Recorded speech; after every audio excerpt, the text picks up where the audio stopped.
पहले साबिक वजीर आजम को गैर कानूनी तौर पर गिरफ्तार करके पूरी दुनिया के सामने तमाशा लगवाया गया।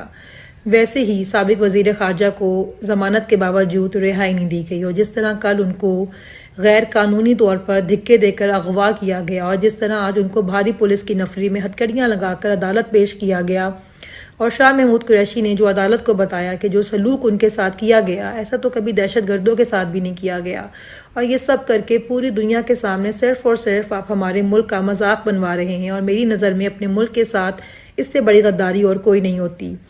पूरा निज़ाम सिर्फ एक शख्स का रास्ता रोकने के लिए बेलिबास हो गया है। ये खौफ व हिरास सिर्फ एक शख्स का रास्ता रोकने के लिए फैलाया जा रहा है। मगर सवाल तो ये है, क्या ये सब करने से अवाम ने अपना इरादा बदल लिया है? क्योंकि चादर और चार दीवारी का तकद्दुस बमाल करके देख लिया, लोगों को अगवा करके तशद्दुद करके मर्जी के बयानात दिलवा कर देख लिए, आदि क़यादत से आपने पार्टी छुड़वा कर देख ली, बहनों बेटियों को सड़कों पर घसीट कर गैर कानूनी तौर पर कैद करके देख लिया, माओं के गिरेबान चाक करके देख लिए, लेकिन लोगों का जहन, लोगों का दिल आप नहीं बदल पा रहे हैं।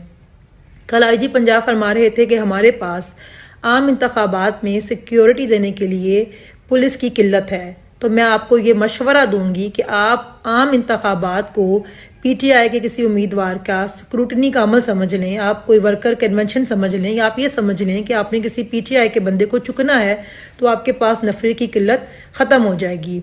और आखिर में मेरा सवाल कुछ लोगों से है, क्योंकि मेरे पास इस सवाल का जवाब अभी तक नहीं है कि रियासत कहते किसको हैं। क्या रियासत किसी मुल्क को कहते हैं? क्या रियासत किसी अदारे को कहते हैं? या रियासत किसी शख्स का नाम है जिसकी मर्जी के मुताबिक पूरे मुल्क का निज़ाम चलता है? क्योंकि फ़िलहाल हमारे मुल्क का निज़ाम पाकिस्तान के कानून और आइन के मुताबिक नहीं, बल्कि चंद लोगों की मर्जी के मुताबिक चल रहा है।